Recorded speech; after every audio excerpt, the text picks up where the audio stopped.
तो question number 1, Delhi के मुख्यमंत्री अरविंद केजरीवाल ने राजधानी में कोविड-19 से किसी सदस्य को खो जाने वाले हर परिवार के लिए कितने रुपए के मुआवजे की घोषणा की है? 50,000, 40,000, 30,000 या फिर 20,000 रुपये? तो इसका सही उत्तर हो जाएगा 50,000 रुपये। यानी दिल्ली के मुख्यमंत्री अरविंद केजरीवाल ने कोविड-19 से किसी सदस्य के खो जाने के लिए 50,000 रुपये मुआवजे की घोषणा की है। तो ये यहाँ पर आप देख पा रहे हैं, पूरी डिटेल भी आ गई है। दिल्ली के मुख्यमंत्री अरविंद केजरीवाल ने राजधानी में कोविड-19 से किसी भी सदस्य को खोने वाले हर परिवार के लिए 50,000 रुपये के मुआवजे की घोषणा की है। यानी कोई भी सदस्य अगर आपके परिवार से एक्सपायर कर गया है, चला गया है, मर गया है, तो उसके लिए दिल्ली सरकार 50,000 रुपये के मुआवजे की घोषणा कर चुकी है। इसके अलावा प्रत्येक परिवार को 2,500 की मासिक पेंशन भी दी जाएगी। मुख्यमंत्री अरविंद केजरीवाल ने कहा है कि उन बच्चों को 2,500 रुपये प्रतिमाह दिए जाएंगे जो कोविड के कारण या जिनके माता पिता कोविड के कारण जा चुके हैं, दुनिया को छोड़कर चले गए हैं और वो बच्चे बेसहारा हो गए हैं। यह राशि इन बच्चों को 25 वर्ष की आयु तक उपलब्ध कराई जाएगी और उन्हें मुफ्त शिक्षा भी प्रदान की जाएगी। यानी 25 साल तक की उम्र तक उनको ये दिया जाएगा। आइए प्रश्न नंबर 2 पर। खेल मंत्रालय ने खिलाड़ियों के लिए पंडित दीनदयाल उपाध्याय राष्ट्रीय कल्याण योजना के तहत पूर्व एशियाई स्वर्ण पदक विजेता जोसेफ जेम्स के लिए कितने रुपए की सहायता राशि की घोषणा की है? तो हम आपको बता दें, ये हमारा जो क्वेश्चंस हैं इसमें करंट जीके और डीएसएसबी के विभिन्न प्रतियोगिताओं में विभिन्न पदों की परीक्षाओं में पूछे गए प्रश्नों को भी यहाँ पर शामिल किया गया है। ये एक प्रकार का प्रैक्टिस टेस्ट पेपर भी है जहाँ आप अपने जीके, करंट जीके और जीएस को भी जांच परख कर सकते हैं। तो इसके लिए इन्होंने 2,50,000 रुपये देने की घोषणा या सहायता राशि देने की बात की है। दीनदयाल उपाध्याय राष्ट्रीय कल्याण योजना के तहत जो एशियाई स्वर्ण पदक विजेता थे जोसेफ जेम्स, उनके लिए 2,50,000 रुपये देने की बात कही है। तो देखिए, जो जोसेफ जेम्स थे उन्होंने पावर लिफ्टिंग में 2006 के एशियाई खेल और 2008 में एशियन पावर लिफ्टिंग चैंपियनशिप में स्वर्ण पदक जीता था। ठीक है, तो आइए अब हम चलते हैं अपने प्रश्न नंबर 3 पर। अगर आपको ये वीडियो अच्छा लगता है तो हमारे YouTube चैनल एडुटेरा को सब्सक्राइब करें। तो ये है प्रश्न नंबर 3। ईरान ने हाल ही में फरजाद बी गैस परियोजना से किस देश को बाहर किया है? नेपाल, रूस, भारत, चीन। तो ये बहुत ही हाल ही की खबर है, करंट अफेयर्स है, तो इसका सही उत्तर जो हो जाएगा वो हो जाएगा भारत। आइए इसके बारे में आपको थोड़ा और बता दें। ईरान के पर्सियन गल्फ में मौजूद Farzad B gas field Bharat के हाथ से निकल गई है या निकल गया है। अमेरिकी प्रतिबंधों के बीच चीन के साथ दोस्ती बढ़ा रहे ईरान ने भारत को अरबों डॉलर का झटका दिया है। यानी जब कोई योजना चली जाती है तो उससे किसी भी देश को नुकसान हो सकता है या हो जाएगा। ईरान ने इस विशाल गैस फील्ड को डेवलप करने का ठेका देश की एक स्थानीय कंपनी पेट्रोपार्स ग्रुप को दिया था। तो जो पेट्रोपार्स ग्रुप थी वो इसके लिए काम करने वाली थी। और आपको ये भी बता दें कि जो ये गैस फील्ड की खोज भारत की जो ONGC है उसने, विदेश लिमिटेड जो ONGC है उसने किया था। अब ईरान ने क्या कहा है कि इसको वो खुद ही विकसित करेगा, उसको खुद विकसित करने का उसने फैसला कर लिया है। तो ये तो भारत को बाहर करने की एक साजिश जैसा लग रहा है। आइए प्रश्न नंबर 4 पर चलते हैं। तो अब यहाँ से देखिए, हम आपको जीएस के वो महत्वपूर्ण प्रश्न बताने जा रहे हैं जो डीएसएसबी की परीक्षाओं में पूछे गए हैं। सापेक्षता का सिद्धांत डैश द्वारा विकसित किया गया?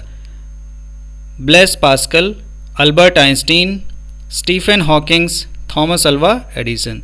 तो बहुत सिंपल क्वेश्चन है, साइंस से रिलेटेड क्वेश्चन है और इसका जो सही उत्तर हो जाएगा, सापेक्षता का सिद्धांत अल्बर्ट आइंस्टीन ने किया था। अल्बर्ट आइंस्टीन ने इसको विकसित किया था। आइए अब हम चलते हैं प्रश्न नंबर 5 पर। भाखड़ा नांगल बांध किस नदी पर बना है? बियास, बियास का मतलब है ब्यास नदी, सतलज, रावी, झेलम। तो बहुत ही महत्वपूर्ण प्रश्न है ये, ज़्यादातर परीक्षाओं में पूछा जाता रहता है, बार बार पूछा जाता है। तो ऐसे प्रश्नों को आपको ध्यान कर लेना चाहिए। तो आइए देखते हैं। देखिए, यह बांध सतलज नदी पर बना है। यह बांध दो बांधों भाखड़ा और नांगल बांधों से मिलकर बना है। भाखड़ा नांगल बांध से जो भाखड़ा बांध है, जो नांगल बांध है, उनमें 13 किलोमीटर की दूरी है। तो ये आ गया है हमारा प्रश्न नंबर 6। किस राज्य कैबिनेट ने भारत के पहले खेल विश्वविद्यालय को अनुमोदन दिया? उड़ीसा, कोलकाता, दिल्ली, तमिलनाडु। तो इसका उत्तर हो जाएगा दिल्ली। दिल्ली ने सबसे पहले भारत में जो खेल विश्वविद्यालय हुए थे उसको अनुमोदन दिया, यानी पहले खेल विश्वविद्यालय को अनुमोदन देने वाला जो राज्य बना वो दिल्ली है। प्रश्न नंबर 7 है, जैनियों के प्रथम तीर्थकर कौन थे? वर्धमान महावीर, पार्श्वनाथ, ऋषभनाथ, संभवनाथ। ये सारे प्रश्न बहुत महत्वपूर्ण और बहुत इम्पॉर्टेंट हैं। तो देखिए, जैनियों के जो प्रथम तीर्थकर थे वो थे हमारे ऋषभनाथ। इसको हम कभी कभी कहीं कहीं पर किसी किसी प्रश्न में वो ऋषभ देव भी दे देता है, लेकिन सही नाम क्या है? ऋषभनाथ। यानी ऋषभनाथ जैनियों के प्रथम तीर्थकर थे। प्रश्न नंबर 8 है, हाइपरटेंशन शब्द के लिए आता है रक्तचाप में कमी, रक्तचाप में वृद्धि, हृदय दर में कमी, हृदय दर में वृद्धि। तो हाइपरटेंशन रक्तचाप में वृद्धि के लिए प्रयोग किया जाता है। तो जो हाइपरटेंशन शब्द है उसको हम रक्तचाप में वृद्धि के लिए करते हैं। प्रश्न नंबर 9, क्लैश ऑफ सिविलाइजेशंस पुस्तक के लेखक कौन हैं? Francis Fukuyama, Samuel P Huntington, Tarek Fatah, Amartya Sen.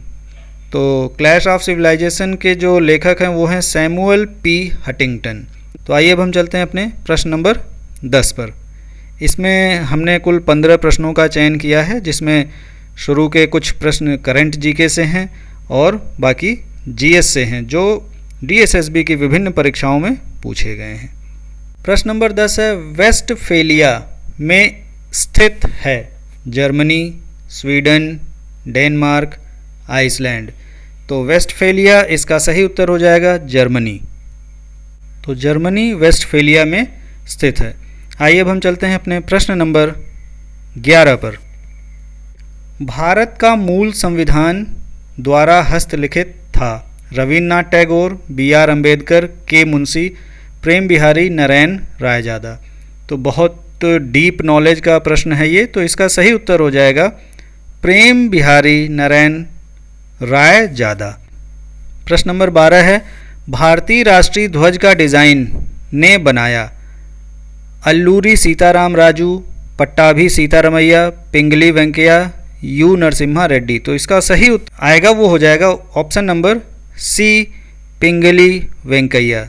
देखिए, ये हमारे इंडिया से जुड़े हुए भी हैं, इंडिया के राष्ट्रीय ध्वज से जुड़ा प्रश्न है और हम सभी को कम से कम ये मालूम होना चाहिए। यानी पिंगली वेंकैया ने राष्ट्रीय ध्वज का डिज़ाइन बनाया था। इसके बारे में आपको और बता दें। देखिए, राष्ट्रीय ध्वज, इसका नाम क्या है? तिरंगा। और इसका प्रयोग कहाँ होता है? राष्ट्रीय ध्वज के रूप में होता है और हमारे राष्ट्रीय चिन्ह के रूप में होता है। अनुपात क्या है राष्ट्रीय ध्वज का? 3:2 है। कभी कभी ये भी पूछ लिया जाता है कि जो भारतीय राष्ट्रीय ध्वज है उसका क्या अनुपात है? लंबाई अनुपात चौड़ाई 3:2। कब अंगीकृत किया गया? 1947 में। अभिकल्पना मतलब क्या है? देखिए, क्षैतिज तिरंगा झंडा है ये। तो अब चलते हैं अपने अगले प्रश्न नंबर 13 पर। निम्नलिखित व्यक्तियों में से किसे बांग्लादेश का जनक कहा जाता है? शेख मुजीबुर रहमान, मोहम्मद मंसूर अली, शेख हसीना, उक्त में से कोई नहीं। तो बहुत सिंपल, और इसका जो सही उत्तर हो जाएगा शेख मुजीबुर रहमान। इनको हम बांग्लादेश का जनक कहते हैं। इन्होंने बांग्लादेश की आज़ादी के लिए और बांग्लादेश के लिए काफ़ी काम किया है। ये राष्ट्रपति भी बने, बाद में प्रधानमंत्री भी बने। तो आइए इनके बारे में थोड़ी और जानकारी कर लेते हैं। बांग्लादेश के संस्थापक होने के नाते शेख मुजीबुर रहमान को बांग्लादेश का जनक कहा जाता है। वे आवामी लीग के अध्यक्ष थे। पाकिस्तान के खिलाफ सशस्त्र संग्राम की अगुवाई करते हुए बांग्लादेश को मुक्ति दिलाई थी। वे बांग्लादेश के प्रथम राष्ट्रपति बने और बाद में प्रधानमंत्री भी बने। शेख मुजीब के नाम से भी ये प्रसिद्ध थे। उन्हें बंग बंधु की पदवी से भी सम्मानित किया गया, किंतु 15 अगस्त 1975 को सैनिक तख्तापलट के द्वारा इनकी हत्या कर दी गई। तो यहाँ पर कई प्रश्न आपका तैयार हो जा रहा है कि बंग बंधु के नाम से कौन प्रसिद्ध था, तख्तापलट कब हुआ, शेख मुजीब के नाम से कौन फेमस है। तो ये एक ही प्रश्न में ढेर सारे क्वेश्चन आपके तैयार हो जा रहे हैं। तो अब चलते हैं प्रश्न नंबर 14 पर। निम्नलिखित में से किस राज्य में सिंगलीला राष्ट्रीय उद्यान स्थित है? कर्नाटक, तमिलनाडु, पश्चिम बंगाल, उक्त में से कोई नहीं। तो सिंगलीला राष्ट्रीय उद्यान हमारा पश्चिम बंगाल में है। सिंगलीला राष्ट्रीय उद्यान कहाँ पर है? पश्चिम बंगाल में है। इसके बारे में देखिए 2-3 लाइनें, थोड़ी जानकारी और है। सिंगलीला राष्ट्रीय उद्यान भारत के पश्चिम बंगाल राज्य के दार्जिलिंग जिले में स्थित है। यह उद्यान सिंगालीला पर्वत श्रेणी में स्थित है, यानी दार्जिलिंग में जो सिंगालीला पर्वत श्रेणी है उसमें है, जो संदकफू चोटी के पास है। तो यहाँ भी आपको एक क्वेश्चन के बदले 2-3 जानकारी मिल जा रही है, जिससे आपको सिंगलीला के बारे में थोड़ा सा और पता चल जा रहा है। एक तो पश्चिम बंगाल में है और दार्जिलिंग ज़िले में है, और सिंगलीला क्या है? एक पर्वत श्रेणी है। तो ये है आज का आखिरी प्रश्न। ज्योतिपुंज पुस्तक द्वारा लिखी गई नरेंद्र मोदी, HD देवेगौड़ा, मनमोहन सिंह, उक्त में से कोई नहीं। तो बहुत सिंपल, बहुत आसान सवाल है। हमारे जो वर्तमान में प्रधानमंत्री हैं श्री नरेंद्र मोदी जी, उन्होंने ही इस पुस्तक की रचना की है। वैसे थोड़ी सी जानकारी और बता दें कि ये अंग्रेज़ी में लिखी हुई पुस्तक है, जिसका हिंदी अनुवाद श्रीमती संगीता शुक्ला ने किया था। तो ये थे आज के हमारे वो 15 प्रश्न, जिसमें करंट अफेयर्स और DSSB की परीक्षाओं में, विभिन्न परीक्षाओं में पूछे गए प्रश्नों को शामिल किया गया। उम्मीद है आपको पसंद आए होंगे। हमारे YouTube चैनल एडुटेरा को सब्सक्राइब करें। तो मिलते हैं इसी प्रकार के अगले करंट अफेयर्स में।